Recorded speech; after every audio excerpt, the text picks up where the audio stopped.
Welcome back to the Build a Nation Challenge. This is episode 20 in total, and the 5th season with B68 is on the horizon. The question is, how do we progress from here? Our last season was a bit of a disappointment. Well, I think we just need to grind it out. I'm not happy with completely financially ruining a club and then jumping ship if things don't go well. So yes, this might be a 10-season rebuild, or even longer if we decide to stay. Let's talk about our squad, starting with the tactic. I'm not sure we have the players to execute it, and I'm not sure we can sign the players to do so either. So, that might need a change. When it comes to the players we do have, many of them didn't perform as we had hoped. But I want to focus on one player we might want to cash in on, James Crowley. He already wants to leave when his contract runs out, and he's our only player worth a lot of money.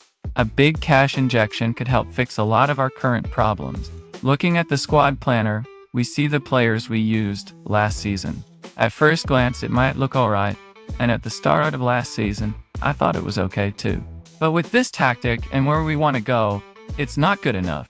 If we were to continue with this tactic, this is how it would look. If I cut out players we either want to sell, release, or who aren't good enough for the system, you can see there are a lot of holes to fill, and we might not have much more wage budget to do so. I think if we were to switch to something like the 4-2-3-1 we played 2 seasons ago, it might be better for our players overall. All of our defensive midfielders would fit that system, and it would also take advantage of having some decent attacking midfielders again. But no matter what, we definitely need some new central defenders coming in, and that needs to be a priority when the transfer window opens. That's interesting. Klaksvíkar is offering us a job interview. This is the first time another club has approached us, but I think we'll stay with B68, as Klaksvíkar is doing okay on their own. Alright, here we go. The transfer window is open. For once, we only released one player, but we do have some planned transfers too. We're starting with incoming players, and the first is a loan deal from Suðuroy. It's more expensive than I would have liked, and it might be a mistake, to be honest. Askell Nemo Matland is a central defender, and he's definitely the quality I was looking for. He was the first one I signed, and we needed quite a few for that spot, so hopefully it will work out. Now, on to the real deals. First, a new goalkeeper, Herman August Dimitrijevic.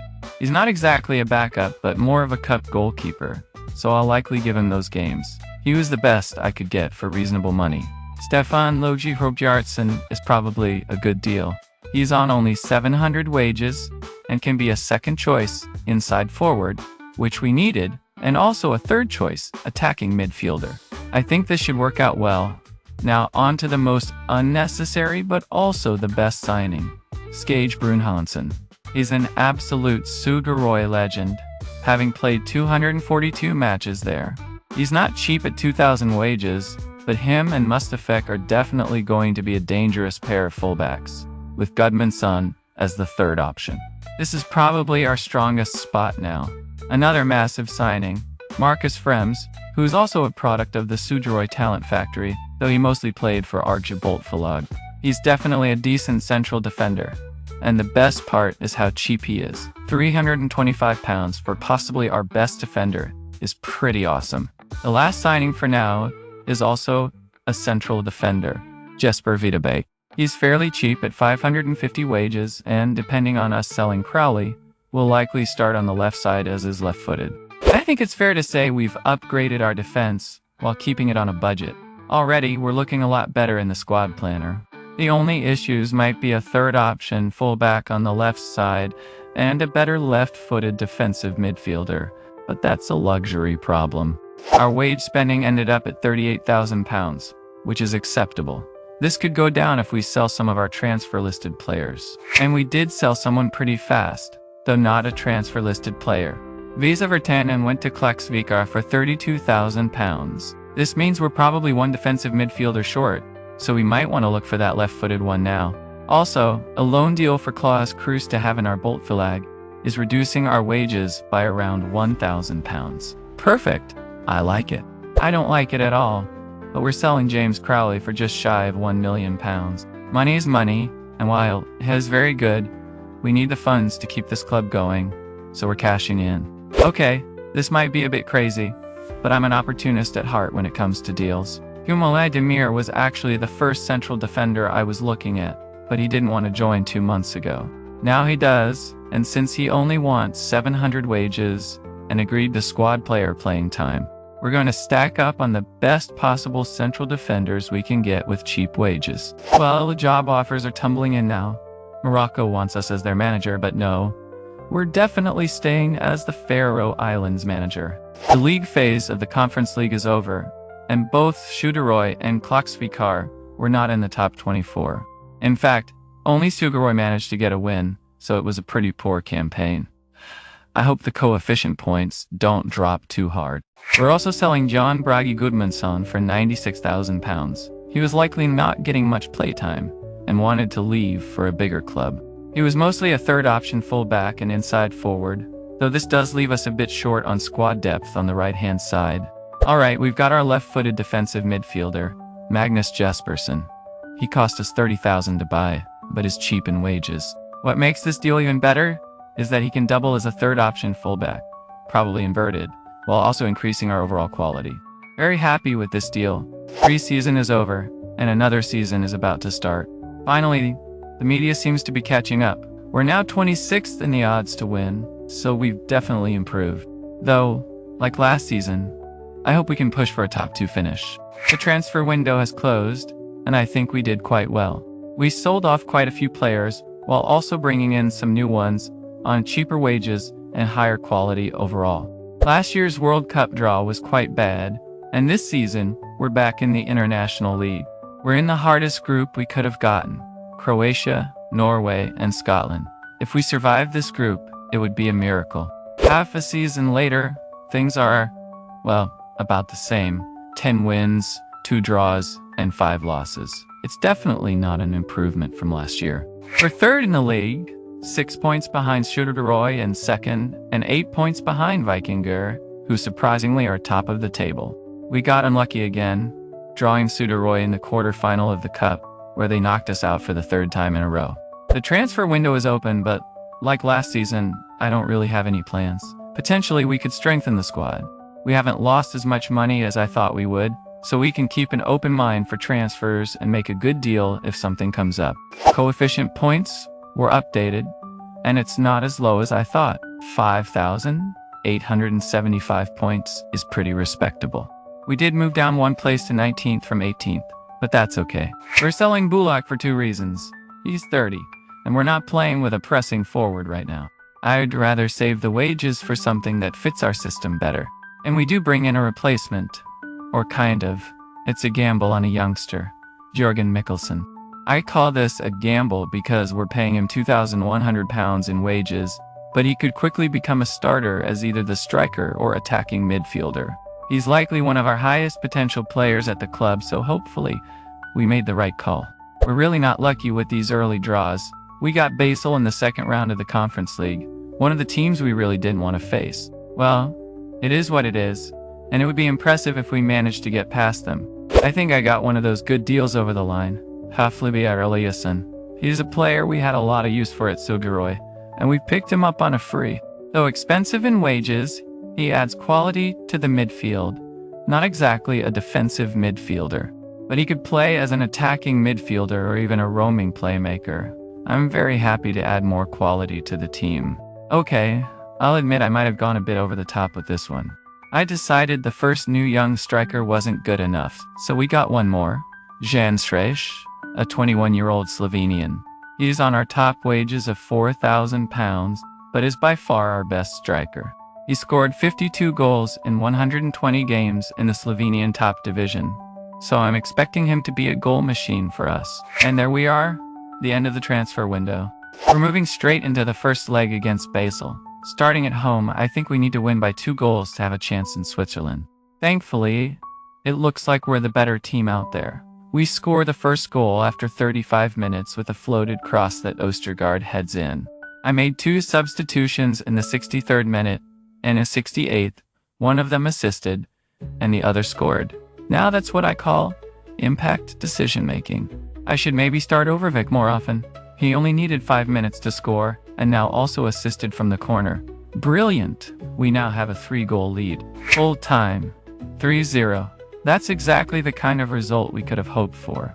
Maybe we didn't need a new striker, Østergaard is pretty good in the air and still has goals in him. Second leg, and all we need to do is not concede 3 goals, which should be possible. We're also starting our new striker up front, so hopefully we'll get a few ourselves. Well, that might be harder than expected. They scored their first goal after 16 minutes, and I'm honestly worried they'll score a few more. First highlight, and I suppose second shot as it starts with hitting the bar, and then Kronberg makes a brilliant half-volley goal.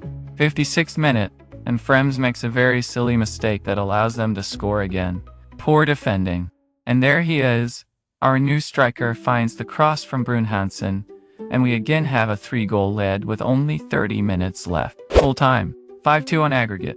That early goal had me worried, but it was a fairly even game, with them having slightly better chances. Overall, we can be very happy with getting past Basel in the second round.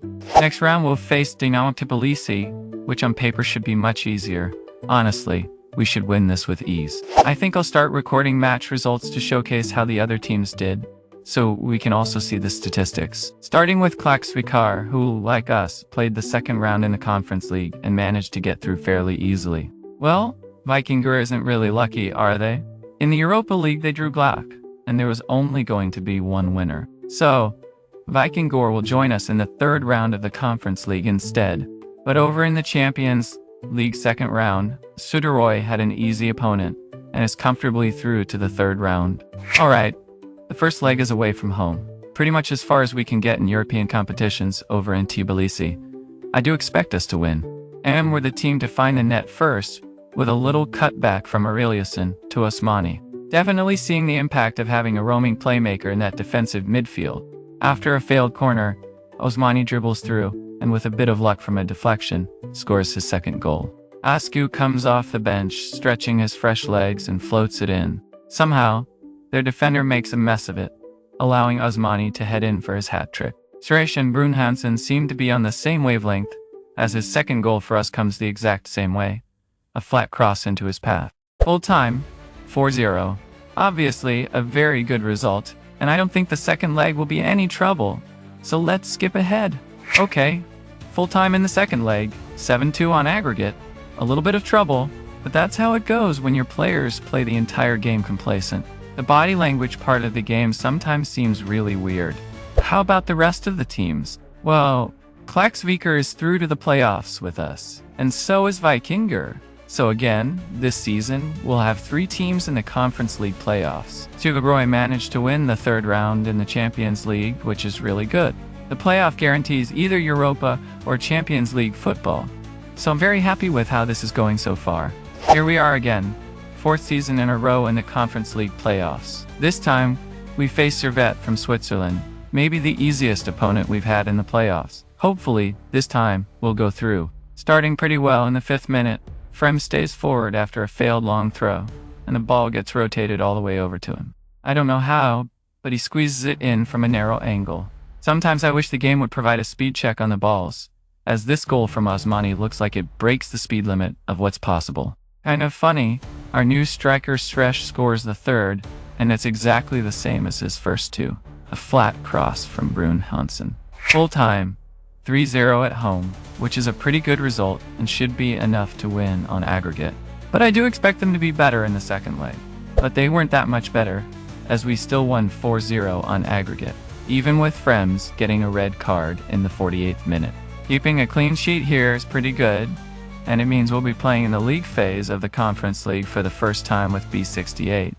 Has the Conference League always been only 5 matches? I thought it was 6. In any case, here are our fixtures. Not the easiest, but not the hardest either, as we don't get any real giants. Besides Alkmaar, the rest we might be able to either win or draw against. So, the question is, how many of our friends will join us in Europe? Well, I'm very happy that Vikingur will join us, and they did it in style by beating Fiorentina.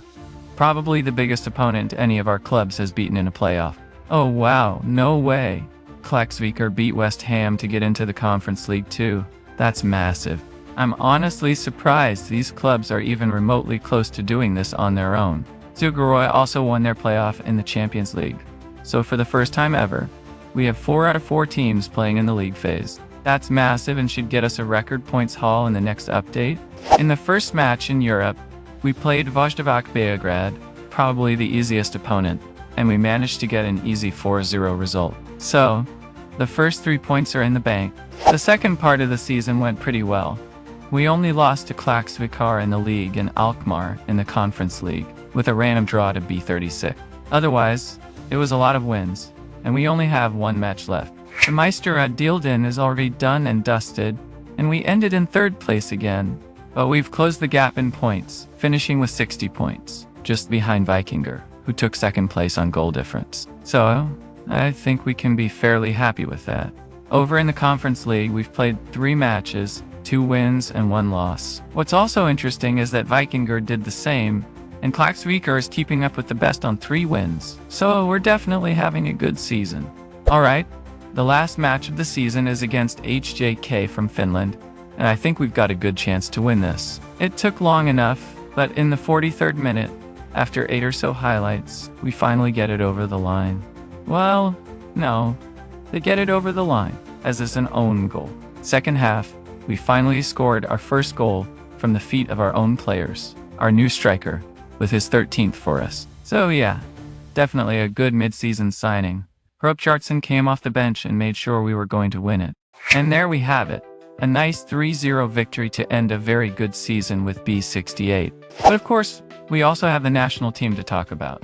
I would have shown some games if they were exciting, but it wasn't all that thrilling at any point. Though it was a very good year for the national team, as we got a win over Croatia and Norway, along with a draw in Division B. This means we survived this crazy group and have sent our neighbors Norway packing down to the C Division, which is quite exciting. It was never really a close call, even with us losing the last 2 matches. In terms of Faroe Islands players, we might have a future issue. A big part of our squad is former Suðuroy players who change nationality, and they're getting quite old. Since we don't have the loan farm to rely on for new blood, the quality might dip from now on. But let's go back to B68 and take a look at their players to see who the top performers were. Here's the thing, our mid-season transfers really paid off this time. The highest average rated player is Jørgen Mikkelsen, with 743 in 17 matches, mostly as the attacking midfielder, and not the striker. Agron Osmani is the top goal scorer, with 15 goals and 7 assists, and a 7.11 rating in 33 matches. Of course, he only got the top goal scorer because our new striker didn't play as many matches. Nonetheless, a good season and a key player for us. I'm very happy we brought in the Suðuroy legend Skage Bruun-Hanssen, who got us the most assists this season with 11, along with a very good 7.23 rating in 34 matches as a fullback. We also have to mention Žan Sreš, as he and Jørgen Mikkelsen were the main reasons why the second part of our season went so well. 13 goals, 1 assist, and a 7.23 rating in 16 matches definitely make the double duo worth their wages. Everyone loves a good backup, but I think we need to call Rune Overvik a super sub. Half of his matches were off the bench, and he still managed double digits with 10 goals and 10 assists, along with a 7.25 rating. I think it's fair to say this might have been our best season with B68. We still very much want to win the league and the cup domestically, and I think that will happen sooner rather than later. Now, with money from Europe, we might be able to take a step up in the next episode, and find even better players to try and knock on Suðuroy's door to finalize our plans. Knock knock. Who's there? Fuck off.